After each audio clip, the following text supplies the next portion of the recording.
Se você acha que o cáncer aparece apenas por herança ou por azar, falta uma peça enorme do quebra-cabeça, e quando você a descobre, a forma como olha para o seu prato muda para sempre, porque a realidade é incômoda, mas também poderosa.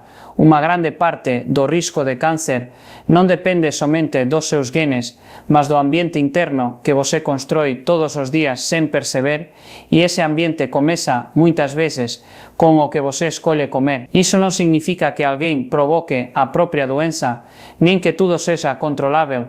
Existem fatores que escapam completamente das nossas mãos, mas o que a pesquisa mostra é que o corpo não é um destino fixo, é um sistema dinâmico. Seus genes não são ordens imutáveis, são instruções que respondem ao ambiente, e uma das linguagens mais influentes que esse ambiente recebe é a comida. Durante anos eu entendi isso pelos livros, pelos estudos, pelos laboratórios. Era teoria, dados, estatísticas, até que um dia deixou de ser. Quando você recebe um diagnóstico sério, a biologia deixa de ser abstrata, torna-se pessoal, e então você compreende algo fundamental. As células não vivem isoladas, vivem em um ecossistema, e se esse ecossistema favorece o crescimento descontrolado, as células anormais encontram a sua oportunidade, porque sim, mutações acontecem constantemente no seu corpo, o tempo todo. Isso é normal. Na verdade, o seu sistema imunológico elimina células defeituosas todos os dias sem que você perceba. O problema não é que elas apareçam, o problema é quando o ambiente permite que elas permaneçam. E esse ambiente tem características muito concretas: níveis elevados de açúcar no sangue que servem como combustível, sinais hormonais de crescimento que impulsionam a multiplicação celular, inflamação persistente que altera os tecidos e um sistema imunológico distraído, exausto ou enfraquecido. Quando essas condições coincidem, as células perigosas não apenas sobrevivem, elas prosperam. Por isso é um erro pensar na comida apenas como calorias ou prazer. A comida é informação biológica. Cada mordida envia sinais. Alguns fortalecem as suas defesas, outros criam exatamente o cenário que as células danosas precisam. E aqui vem o inquietante: muitos dos alimentos que fomentam esse ambiente não são raros nem extremos, são cotidianos, estão na despensa média e são consumidos todos os dias sem suspeita. Um dos grandes protagonistas silenciosos são os alimentos ultraprocessados, especialmente aqueles carregados de sódio. Não falamos apenas de lanches óbvios, mas de produtos desenhados para durar meses, vir prontos para consumo e ativar o cérebro com sabores intensos. Costumam ter longas listas de ingredientes, muito pouca fibra e quase nenhum rastro dos compostos protetores que existem nos alimentos frescos. O excesso de sódio não só eleva a pressão arterial, com o tempo pode alterar o equilíbrio das bactérias intestinais, irritar a mucosa do estômago e promover inflamação sustentada. Essa irritação constante é como um alarme que nunca se apaga, e os tecidos submetidos a esse estresse contínuo tornam-se mais vulneráveis a transformações perigosas, sobretudo no sistema digestivo. Mas há algo ainda mais sutil: esses produtos não apenas acrescentam risco, também deslocam proteção, porque quando a sua alimentação gira em torno de pacotes e embalagens, inevitavelmente você reduz o consumo de verduras, frutas, leguminosas e proteínas limpas, e com isso perde fibra, antioxidantes e micronutrientes que ajudam a reparar o DNA, controlar a inflamação e sustentar a vigilância imunológica.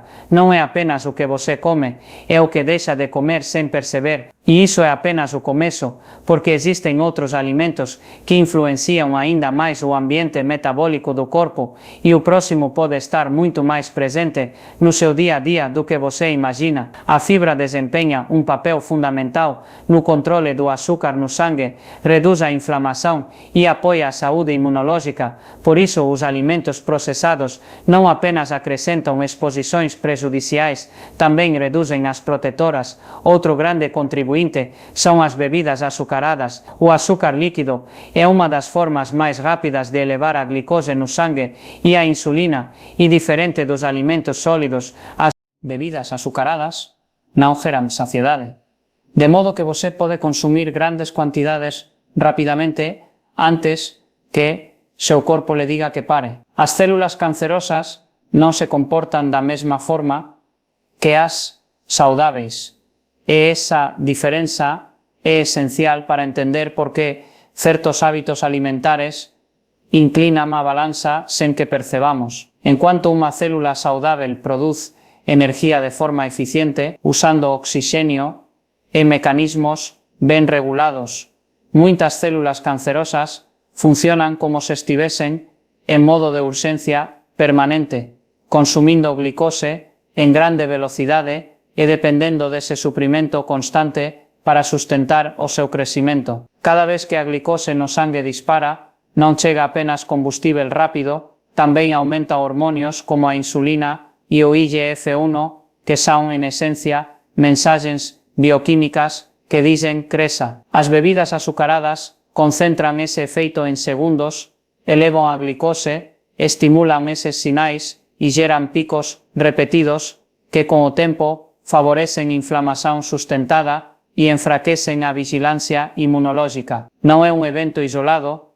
é a repetición que muda o escenario interno e por iso o consumo habitual se asocia repetidamente a maior risco de diferentes tipos de cáncer a longo prazo. Mas existe outra exposición cotidiana que costuma pasar despercebida porque está ligada ao sabor e á cultura, os alimentos moito tostados ou queimados. Cando a comida é submetida a temperaturas extremamente altas, ao carbonizar, fritar intensamente ou asar até escurecer, geranse compostos químicos responsáveis por esa cor escura e pelo aroma intenso, e algúns deses compostos poden danificar o DNA e contribuir para procesos que favorecen a transformación celular. Non se trata de prohibicións absolutas, nen de renunciar a un churrasco ocasional, mas de recoñecer que a frecuencia importa e que esas exposicións se acumulan silenciosamente ao longo dos anos. E depois há un factor que a evidencia científica analiza há décadas e sobre o qual há muito pouco debate, o álcool. Non porque todas as persoas que beben desenvolvam cáncer, mas porque o seu impacto biológico é claro e consistente. O álcool transforma-se no corpo en unha substancia capaz de danificar directamente o DNA, interfere nos mecanismos que o reparan, consome nutrientes de que o organismo precisa para se proteger e reduz a eficacia do sistema inmunológico.